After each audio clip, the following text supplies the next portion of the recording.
तो hello friends, मैं अजय यादव आज आपके लिए फिर से एमपीजीके की एक बेहतरीन और न्यू क्वेश्चन की सीरीज लाया हूं, जिसमें मैं आज आपको एमपीजीके के कुछ इम्पोर्टेंट और एमपीपीएससी लेवल के कुछ प्रश्न निकाल करके लाया हूं, जो कि हर एमपीपीएससी नहीं बल्कि हर किसी कॉम्पिटिशन एग्ज़ाम में आते हैं। और आज हमारी क्लासेस का 13वां दिन है। इससे पहले 12 मेरी क्लासेस हो चुकी हैं, जिसमें मैंने आपको टॉपिक वाइज करवाया है। और आज भी मैं कुछ इंपॉर्टेंट ही क्वेश्चन निकाल के लाया हूँ। भले वो अलग अलग टॉपिक के हैं, लेकिन वो कुछ ऐसे क्वेश्चन हैं जो कि हर किसी कॉम्पिटिशन एग्जाम में पूछे जाते हैं।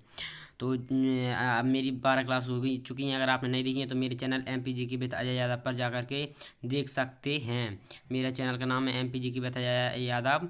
और अगर आपको मेरी क्लास की पीडीएफ तुरंत बाद अपने व्हाट्सअप नंबर पर चाहिए तो आप मेरे जो number contact for PDF number दिख रहा है, इस पर अगर आप मुझे व्हाट्सअप पर मैसेज करेंगे तो आपको पीडीएफ फाइल प्रोवाइड हो जाया करेगी। और अगर आप मेरे कॉन्टैक्ट नंबर पर मैसेज करेंगे तो क्लास के तत्काल बाद, जिससे कि आप अपनी प्रिपरेशन को और भी अच्छा कर सकते हैं। तो चलिए फ्रेंड्स, इसी के साथ हमारी क्लास को बिना किसी लेट करते हुए आज क्लास को स्टार्ट करते हैं। चलिए,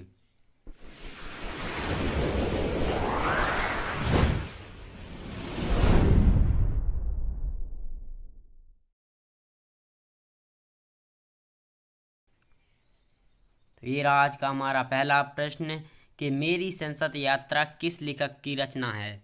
जो मेरी संसद यात्रा है वो किस लेखक की रचना है या किस महान कवि ने लिखी थी, तो आप मुझे बताइए। ऑप्शन है अर्जुन सिंह, अटल बिहारी वाजपेयी, उमा भारती और लाल कृष्ण बड़वानी।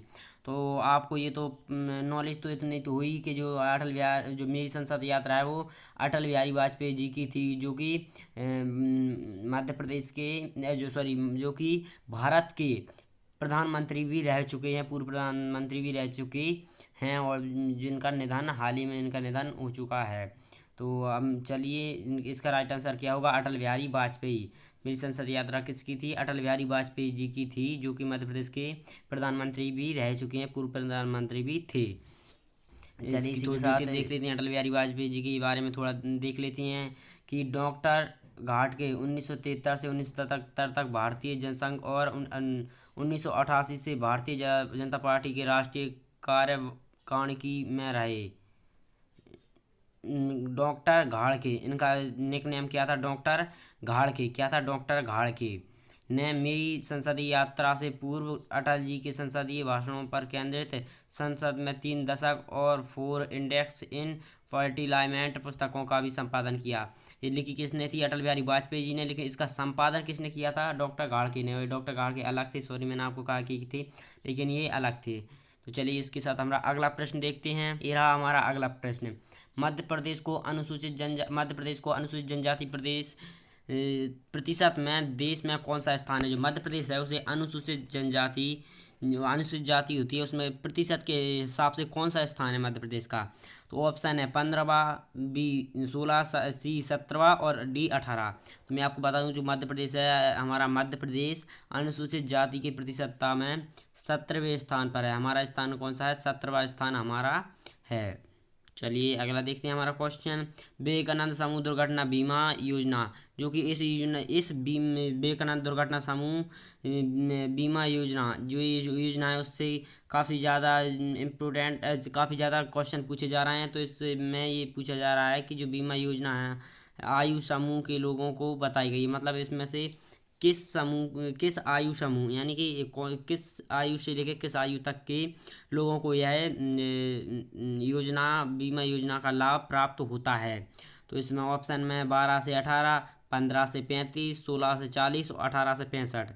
इसका राइट आंसर है वो क्या होगा? आप मुझे बताइए कि जो स्वामी विवेकानंद समूह दुर्घटना बीमा योजना किस आयु समूह के लोगों को दी जाए। तो इसका राइट आंसर होगा option number D. Option number D इसका राइट आंसर होगा कि 18 से 65 वर्ष के लोगों को इस योजना का लाभ प्राप्त होता है। इसके बारे में थोड़ा हम देख लेते हैं। इसका शुरू कब हुई थी? महत्वपूर्ण फैक्ट ये है कि इसकी शुरू हुई थी 28 जनवरी 2006 को इसका प्रारंभ हुआ था। और ये पॉइंट है कि 31 मार्च 2007 को रिलायंस जनरल एसोसिएशन 2008 को मध्य रात्रि की अवधि के दुर्घटना प्रकरणों के बीमा लाभ Reliance general association company limited द्वारा प्रदान किया जाएगा। ये भी इसका महत्वपूर्ण फैक्ट है। और इसमें हमने क्या पढ़ा है कि इस योजना में गरीब रेखा के परिवार में 18 से 65 वर्ष की आयु के सभी स्त्री पुरुष सम्मिलित हैं, मतलब कि क्या 18 से 65 वर्ष की आयु की। उसमें दुर्घटना में मृत्यु होने पर कितने 50,000 रुपये। और स्थायी अशक्तता होने पर ये इतने दिए हैं, लेकिन हमारे महत्वपूर्ण फैक्ट ये आएगा इसमें, सब ये नहीं पूछा जाएगा, सिर्फ ये पूछा जाएगा कि कब प्रारंभ हुई थी। तो 28 जनवरी 2006 को ये प्रारंभ हुई थी। और ये किस उम्र के लोगों को दी जाती है, तो ये 18 से 65 वर्ष की आयु के लोगों को इसका लाभ प्राप्त होता है। अगला 4 क्वेश्चन नंबर 4 के मध्य प्रदेश का क्षेत्रफल देश के कुल क्षेत्रफल का कितना प्रतिशत है। जो मध्य प्रदेश का क्षेत्रफल है वो देश के कितने प्रतिशत है। तो ऑप्शन है 8.76%, 9.38%, 10.21% या इनमें से कोई नहीं। तो मतलब इसका राइट आंसर क्या होगा, आप मुझे बताइए कि मध्य प्रदेश का क्षेत्रफल देश के कुल क्षेत्रफल का कितना प्रतिशत है। तो इसका राइट आंसर होगा 9.38, यानी कि 9.3838% मध्य प्रदेश का योगदान देश के क्षेत्रफल में है। अगला क्या है, मध्य प्रदेश के मुख्य सचिव का राजनीतिक प्रमुख कौन होता है। जो मध्य प्रदेश का मुख्य सचिव होता है उसका राजनीतिक प्रमुख कौन होता है। तो राष्ट्रपति होता है, प्रधानमंत्री होता है, मुख्यमंत्री होता है या राज्यपाल होता है। क्या होगा इसका राइट आंसर, बताइए आप मुझे। तो इसका राइट आंसर होगा कि मध्य प्रदेश का मुख्य सचिव का राजनीतिक प्रमुख मुख्यमंत्री होता है। कौन होता है, चीफ मिनिस्टर होता है। चीफ मिनिस्टर इसका राजनीतिक प्रमुख होता है। चलिए ये रहा हमारा अगला प्रश्न। मध्य प्रदेश के किस जिले में डायनासोर जीवाश्म राष्ट्रीय पार्क की स्थापना की गई है। मध्य प्रदेश का ऐसा कौन सा जिला है जिसमें जो डायनासोर जीवाश्म राष्ट्रीय उद्यान है वो मध्य प्रदेश के किस जिले में है। तो मध्य प्रदेश के किस जिले में, ऑप्शन है मंदसौर, बी मंडला, सी विदिशा और डी धार। इसका राइट आंसर क्या होगा, मैं आपको बता दूं कि मध्य प्रदेश का डायनासोर जीवाश्म राष्ट्रीय पार्क है वो मध्य प्रदेश के मंडला जिले में स्थित है, जिसमें डायनासोर के जीवाश्म रखे गए हैं। और जो मध्य प्रदेश का सबसे बड़ा राष्ट्रीय उद्यान कौन सा है और ये कब स्थापित हुआ था, आप मुझे कमेंट करके बताइए। अगर आपको पता है कि मध्य प्रदेश का सबसे बड़ा राष्ट्रीय उद्यान कौन सा है और ये कब स्थापित हुआ था, तो आप मुझे ये कमेंट करके बताइए। हमारा अगला प्रश्न है कि भिलाई इस्पात कारखाने में उत्पादन कब शुरू हुआ। जो भिलाई इस्पात कारखाना था उसमें उत्पादन कब शुरू हुआ। ऑप्शन है 1970, 1959, 1965 और 1978। तो इससे पहले कि मैं आपको आंसर बताऊँ इसकी थोड़ी डिटेल बता देता हूँ मैं आपको कि जो भिलाई इस्पात संयंत्र है वो भारत के छत्तीसगढ़ में भिलाई में स्थित इस्पात कारखाना है। ये कहाँ पर है, छत्तीसगढ़ के भिलाई में स्थित इस्पात कारखाना है। भारत का पहला इस्पात उत्पादन संयंत्र है तथा मुख्य रेलों का उत्पादन करता है। इस संयंत्र की स्थापना सोवियत संघ के सहायता से 1900 कब की गई थी, 1900 इसकी स्थापना की गई थी 65 में, 1965 में इसकी स्थापना की गई थी। चलिए अगला देखते हैं, मध्य प्रदेश के किन जिलों में अब मनरेगा योजना जारी है। तो अब मनरेगा योजना है वो मध्य प्रदेश के किन जिलों में जारी है। तो ये 50 में है, लेकिन अब हमारे मध्य प्रदेश के जिलों की संख्या बढ़ चुकी है जो कि अब 52 हो चुकी है। तो ये इसका अब आपको 52 टिक करना होगा, क्योंकि मध्य प्रदेश की अब मनरेगा योजना है वो पूरे जिलों में लागू है। तो इसका राइट आंसर अब 52 ही होगा। चलिए अगला देखते हैं। अब नारेगा कामगारों के लिए एक महत्वाकांक्षी योजना आरंभ करने की घोषणा की गई है। 3 फरवरी 2021 को यह घोषणा की गई है। ये हाल ही का डाटा है कि 3 फरवरी 2021 को यह घोषणा की गई है कि राज्य में मनरेगा कामगारों को पेंशन तथा चिकित्सा सहायता जैसे लाभ प्रदान किए जाएंगे। इसके लिए राज्यों के गवर्नर ने अध्यादेश जारी करने की सिफारिश की गई है।